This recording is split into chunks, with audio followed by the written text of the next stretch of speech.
Hello friends, आज हम बात करेंगे प्रोटीन सप्लीमेंट्स के फायदे और नुकसान पर। क्या प्रोटीन सप्लीमेंट्स आपके फिटनेस गोल को पूरा नहीं कर पा रहे हैं? क्या आप भी सोच रहे हैं कि अपने जिम के और अपने बॉडी बिल्डिंग के रिक्वायरमेंट्स को पूरा करने के लिए बहुत ज़्यादा प्रोटीन ले, लेकिन फिर भी आपको सक्सेस नहीं मिल पा रही?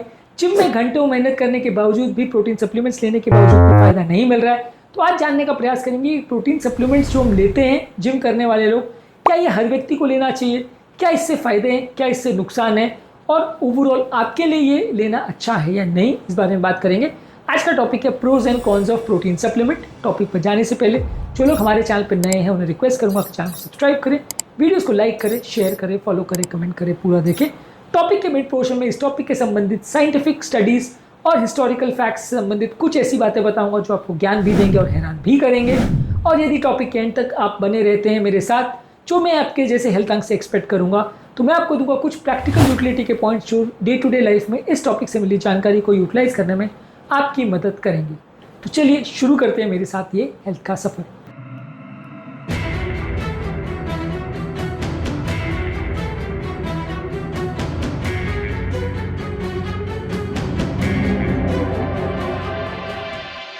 सबसे पहले बात करेंगे प्रोटीन सप्लीमेंट्स के फायदों पर। प्रोटीन सप्लीमेंट्स एक कन्वीनियंट और क्विक सोर्स ऑफ प्रोटीन है। इस मामले में वे प्रोटीन, केसीन प्रोटीन और प्लांट बेस्ड प्रोटीन जैसे पी या सोया राइस, ये आपको एक जल्दी और हाई कॉन्सेंट्रेटेड प्रोटीन देते हैं जो कि अदरवाइज आपको लेना बड़ा मुश्किल होता है, खासकर अगर आप वेजिटेरियन हैं। तो वेजिटेरियन लोगों के लिए प्रोटीन के सोर्स लिमिटेड रहते हैं, और यदि आप रूटीन दाल वाल पर ट्रस्ट करते हैं तो ज़्यादातर 100 ग्राम दाल में लगभग 15 से 20 ग्राम प्रोटीन होता है। और रूटीनली जो लोग रॉ दाल के बदले जो पका के दाल लेते हैं तो वो एक कटोरी में 3 से 5 ग्राम ही प्रोटीन होता है। तो इस चक्कर में आप अगर मान के ये भी चल रहे हैं कि आप 2-3 कटोरी दाल भी दिन भर में ले लेते हैं, तो भी आपकी प्रोटीन रिक्वायरमेंट जो दिन भर की लगभग 1 ग्राम पर केजी बॉडी वेट होता है, यानी 70 किलो के व्यक्ति को 70 ग्राम प्रोटीन मिनिमम दिन भर में चाहिए होता है, आप वो अचीव कर पाओगे बड़ा मुश्किल है। तो ऐसे लोग के लिए प्रोटीन सप्लीमेंट एक क्विक और कन्वीनियंट सोर्स है अच्छी क्वालिटी के प्रोटीन का, जिससे आपकी प्रोटीन की रिक्वायरमेंट्स पूरी हो जाती है, खासकर यदि आप वेजिटेरियन हैं। इसके अलावा अगर कोई एथलीट है और इंटेंस फिजिकल एक्टिविटी करता है जिसके दौरान मसल अक्सर डैमेज होती है, तो वहाँ बॉडी बिल्डिंग के लिए और मसल की सिंथेसिस और रिकवरी के लिए, एक्सरसाइज के दौरान मसल ग्रोथ को सपोर्ट करने के लिए प्रोटीन की ज़्यादा ज़रूरत होती है। इस मामले में वे प्रोटीन काफ़ी अच्छा है क्योंकि उसका रैपिडली डाइजेशन होता है और वर्कआउट के बाद ये काफ़ी अच्छा ऑप्शन साबित होता है। इसके अलावा ये आपकी बॉडी बिल्डिंग की रिक्वायरमेंट्स वगैरह को पूरा करने में मदद करता है। यदि किसी व्यक्ति को कोई ऐसी बीमारी है जैसे कोई क्रॉनिक इलनेस है, वहाँ पे उनकी बॉडी की प्रोटीन रिक्वायरमेंट ज़्यादा इजीली पूरी हो जाती है। इसके अलावा व्यक्ति को अगर क्रॉनिक मैलनरिशमेंट है जिसकी वजह से उसका बॉडी वेट नहीं बढ़ पा रहा, तो वहाँ पे भी उसको फ़ायदा देखने को मिलता है। उम्र दराज लोगों में और छोटे बच्चों में कई बार इस तरह की चीज़ों से फ़ायदा हो सकता है जो लोग सीवियर मैलनरिशमेंट के शिकार हैं। हालांकि बच्चों में इस तरह की चीज़ें बहुत रिकमेंड नहीं होती, लेकिन उम्र दराज लोगों में खासकर जहाँ उनका मसल मास कम हो रहा है प्रोटीन की कमी की वजह से, वहाँ से उनको फ़ायदा मिल सकता है। इसके अलावा आपको एक वैरायटी ऑफ ऑप्शन मिल जाता है जहाँ पे अलग अलग तरह के प्रोटीन जैसे वे प्रोटीन, केसीन प्रोटीन, एग, सोया, पी, राइस, हेम्प, अलग अलग तरह के प्रोटीन्स को आप चूज़ कर सकते हैं। अलग अलग तरह के प्रोटीन आपकी अलग अलग डाइटरी रिक्वायरमेंट्स को सूट कर सकते हैं। और कई लोग को ओवरऑल जो लाइफस्टाइल रिक्वायरमेंट्स है, जैसे कोई वेगन है, कोई डेयरी फ्री प्रोडक्ट किसी को चाहिए, किसी को चीज़ का एलर्जी है, तो आप उसके हिसाब से चूज़ कर सकते हैं कि आपको कौन सा प्रोटीन चाहिए। इसके अलावा कुछ प्रोटीन पाउडर्स में अलग तरह के सप्लीमेंट जैसे creatinine, branch chain amino acids या डाइजेस्टिव एंजाइम्स भी डाले जाते हैं जो कि आपकी ओवरऑल हेल्थ और परफॉर्मेंस को इम्प्रूव करते हैं। इसके अलावा प्रोटीन्स आपके वेट मैनेजमेंट के लिए भी अच्छे हैं, भूख को कंट्रोल करने के लिए भी अच्छे हैं। यदि आप वजन कम करना चाह रहे हो तो हाई प्रोटीन डाइट आपकी भूख को शांत करता है, ओवरऑल आपकी कैलोरी इंटेक को कम करता है। प्रोटीन्स अक्सर ये जो पाउडर के फॉर्म में होते हैं ईजिली डाइजेस्टेबल होते हैं, तुरंत बॉडी में पच जाते हैं, जिसकी वजह से इनको डाइजेशन करने के दौरान ज़्यादा प्रॉब्लम नहीं आती और बॉडी में प्रोटीन का एक अच्छा सोर्स बनता है।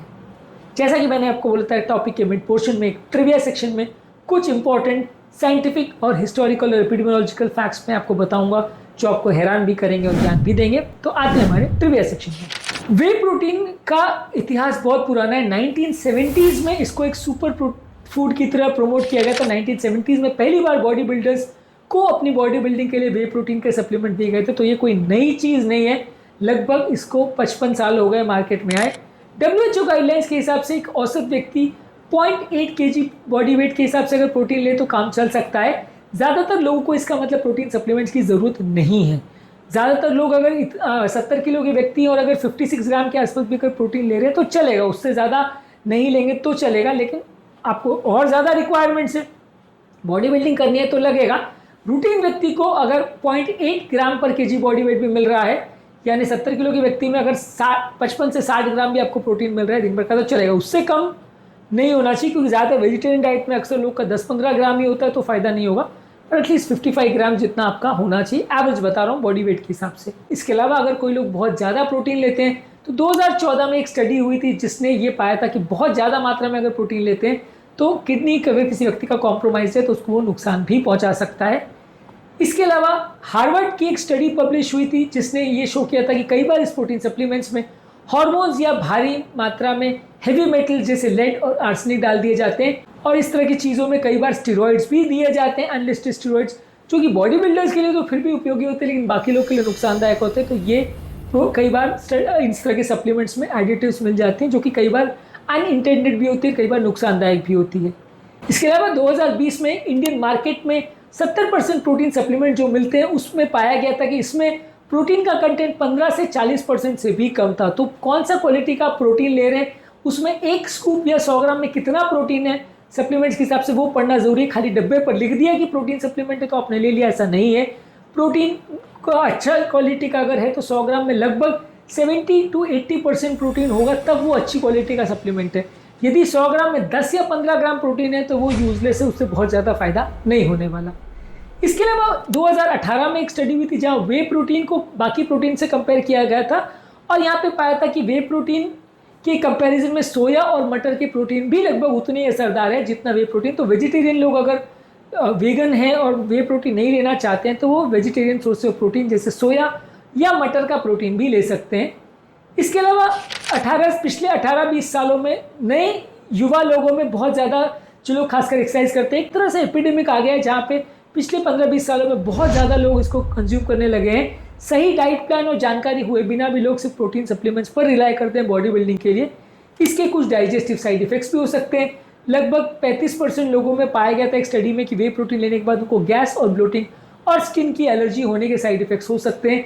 जिसको खासकर लैक्टोज इंटॉलरेंस की प्रॉब्लम है उसको बहुत ज़्यादा मात्रा में इसे नहीं लेना चाहिए। तो ये तो था हमारा ट्रिविया सेक्शन। अब आते हैं हमारे मेन टॉपिक्स में जहाँ पर हम बात करने वाले हैं प्रोटीन सप्लीमेंट्स की बुराइयों पर। क्योंकि पहले हमने बात करी थी अच्छाइयों पर, अब फोकस करेंगे बुराइयों पर। प्रोटीन सप्लीमेंट कई बार उतने न्यूट्रिशियस नहीं होते हैं जैसा कि उन्हें पोर्ट्रे किया जाता है। कई बार इसमें फाइबर, विटामिन, मिनरल्स नहीं होते हैं। नेचुरल फूड प्रोडक्ट के बदले जब आप सप्लीमेंट्स पर रिलाई करते हो तो आपके बाकी न्यूट्रिएंट कई बार छूट जाते हैं, जिसकी वजह से बाकी चीज़ों की डिफिशियंसी हो जाती है। जब आपको ऐसा लगता है कि आप सिर्फ सप्लीमेंट्स पर रिलाई कर सकते हो नॉर्मल नेचुरल फूड प्रोडक्ट्स के बदले, तो आपको कई बार बाकी चीज़ों की डिफिशियंसी हो जाती है। कोई भी नेचुरल प्रोडक्ट्स जैसे चिकन है, फिश है, अंडे है, बीन्स है, ये सारी चीज़ें राउंड द क्लॉक लेने से आपका ओवरऑल पूरी बॉडी का ग्रोथ होगा एज कम्पेयर टू सिर्फ प्रोटीन लेने से, क्योंकि बाकी चीज़ों की डिफिशियंसी से भी फायदा नहीं होगा। प्रोटीन सप्लीमेंट्स अक्सर बहुत कॉस्टली भी होते हैं, लॉन्ग टर्म इनको यूज़ करना अक्सर बहुत मुश्किल हो जाता है काफ़ी लोग के लिए। मिडिल क्लास फैमिली, खासकर लोअर मिडिल क्लास फैमिली के लिए तो ये काफ़ी एक्सपेंसिव चीज़ होती है। ज़्यादातर लोग खासकर इंडियन मार्केट में तो अफोर्ड नहीं कर पाते हैं क्योंकि लोगों की पर कैपिटा काफ़ी कम है। तो यहाँ पे कई बार प्रॉब्लम होती है कि लोग इसे कंज्यूम कर ही नहीं पाते हैं, लंबे समय तक ले नहीं पाते हैं। और ये सारी चीज़ें क्या है, शॉर्ट टर्म आप लोगे 2-4 दिन 10 दिन लोगे तो उतना फ़ायदा नहीं करती है। इसके अलावा कई बार लोगों जो ओवर कंज्यूम करते हैं प्रोटीन, उनको भी प्रॉब्लम होती है। कई बार लोग प्रोटीन सप्लीमेंट्स के चक्कर में बहुत ज़्यादा प्रोटीन लेने लगते हैं, जितनी ज़रूरत है बॉडी को उससे भी ज़्यादा लेते हैं, जिसकी वजह से किडनी पर भी स्ट्रेस पड़ता है। और कई बार अननेसेसरी कैलोरीज बहुत ज़्यादा लेने की वजह से ओवरऑल वजन कम होने के बदले उल्टा बढ़ भी जाता है। इसके अलावा कई लोग को कुछ डाइजेस्टिव इश्यूज होते हैं जैसे ब्लोटिंग, क्रैम्प्स, गैस का प्रॉब्लम होता है खासकर लैक्टोज वे प्रोटीन को लेने के बाद। और खासकर कुछ एडिटिव आर्टिफिशियल स्वीटनर्स अगर उसमें और डाले जाते हैं तो उनको और ज़्यादा प्रॉब्लम होती है। कुछ प्रोटीन पाउडर से कुछ लोग को पेट का डिस्ट्रेस या प्रॉब्लम हो सकती है जिनको खासकर डेयरी प्रोडक्ट्स का इंटॉलरेंस है। इसके अलावा सारे प्रोटीन पाउडर्स में प्रॉपर रेगुलेशन नहीं होती। कई लोग प्रोटीन पाउडर्स में एडिटिव्स, हेवी मेटल जैसे लेड, आर्सेनिक और कैडमियम, ये सारी चीज़ें मिलती है। अगर कोई ऐसा मटेरियल आप परचेज नहीं कर रहे हो जिसकी प्रॉपर थर्ड पार्टी टेस्टिंग नहीं हुई हो, प्रॉपर अच्छी क्वालिटी की कंपनी नहीं है, तो उससे कई बार आपको हेल्थ प्रॉब्लम्स हो सकती है, फ़ायदे के बदले बहुत ज़्यादा नुकसान हो सकता है। इसके अलावा कुछ प्रोटीन पाउडर सप्लीमेंट से लोगों को एलर्जिक रिएक्शंस भी हो सकते हैं। कुछ प्रोटीन पाउडर्स में अलग अलग लोगों को अंडों का, सोयाबीन का, लैक्टोज का इंटॉलरेंस होता है तो प्रॉब्लम हो सकती है। कुछ प्रोटीन बेस्ड पाउडर ग्लूटेन या इस तरह के तत्वों से भी बनते हैं और कुछ लोग को ग्लूटेन एलर्जी होती है तो प्रॉब्लम्स हो सकती है। इसके अलावा बहुत ज़्यादा आर्टिफिशियल इंग्रेडिएंट्स लेने से, सिंथेटिक मटेरियल्स बहुत ज़्यादा लेने से ओवरऑल हेल्थ प्रॉब्लम्स बढ़ने का चांस रहता है। ओवरऑल आपका पेट खराब हो सकता है और गट के नेचुरल बैक्टीरिया भी कॉम्प्रोमाइज़ हो सकते हैं, गट में इन्फ्लेमेशन भी हो सकता है। बहुत ज़्यादा सिंथेटिक इंग्रेडिएंट्स हेल्थ के लिए उतने अच्छे नहीं है, इसलिए इसको बहुत ज़्यादा कंज्यूम नहीं करना चाहिए। अब बात करेंगे कुछ प्रैक्टिकल यूटिलिटी वाले पॉइंट्स के लिए कि आपको प्रोटीन सप्लीमेंट कब यूज़ करने चाहिए। जैसा कि मैंने बोला था, आप टॉपिक के एंड में इस बारे में बात करेंगे। जब आप बहुत इंटेंस वर्कआउट कर रहे हैं और आपको प्रॉपर प्रोटीन नहीं मिल रहा तो डेफिनेटली लेना चाहिए। जब आपकी दिन भर की प्रोटीन की रिक्वायरमेंट आपके शेड्यूल की वजह से, एपेटाइट की वजह से और डाइटरी रिस्ट्रिक्शन की वजह से नहीं पूरी हो पा रही है तो लेना चाहिए। उम्र दराज व्यक्तियों को जिनको सार्कोपीनिया की प्रॉब्लम है उनको लेना चाहिए। कोई लोग को एथलेटिक परफॉर्मेंस अगर करनी है, वेट लिफ्टिंग वर्क करना है तो उनके लिए अच्छा है। तो ओवरऑल प्रोटीन सप्लीमेंट्स एक काफ़ी अच्छा डाइटरी सोर्स है, लेकिन ये नेचुरल प्रोटीन को पूरी तरह से रिप्लेस नहीं कर देता। इसको लेना कई तरह के लोगों के लिए अच्छा है, लेकिन सबके लिए इसी पर रिलाई करना बहुत अच्छा नहीं है। यदि आप बहुत अच्छी बॉडी बनाना चाहते हैं, एक्सरसाइज करना चाहते हैं या एथलेटिक परफॉर्मेंस चाहते हैं तो आपके लिए अच्छा है। रूटीन लोगों के लिए ओवरऑल बहुत ज़्यादा प्रोटीन सप्लीमेंट्स लेना बहुत अच्छा नहीं है। तो अंत में मैं सिर्फ ये कहूँगा कि हर शरीर की ज़रूरतें अलग होती हैं।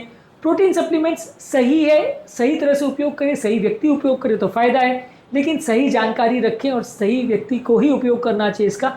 हर व्यक्ति जब इसको लेने को पहुँचेगा तो अच्छा नहीं होगा। अगली बार जब आप प्रोटीन सप्लीमेंट लेने को जाएँ तो याद रखिए इसके फ़ायदों के बारे में, इसके नुकसान के बारे में, और तब लीजिए एक सही फैसला। हमारे टॉपिक का इंटेंशन ये था कि सप्लीमेंट्स के बारे में हम भ्रम दूर करें और आपकी जानकारी का वर्धन करें। उम्मीद करूंगा कि आज के टॉपिक में कुछ नई बातें जानने को मिली होगी। डाइटरी सप्लीमेंट्स के बारे में आप क्या सोचते हैं और आप कौन सा सप्लीमेंट यूज़ करते हैं, इस पर कमेंट सेक्शन में लिखकर हमें ज़रूर बताएं।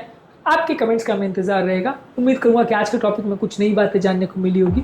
जो लोग हमारे चैनल पर नए हैं उन्हें रिक्वेस्ट करूंगा कि चैनल को सब्सक्राइब करें, वीडियोज़ को लाइक करें, शेयर करें, फॉलो करें, कमेंट करें, पूरा करें।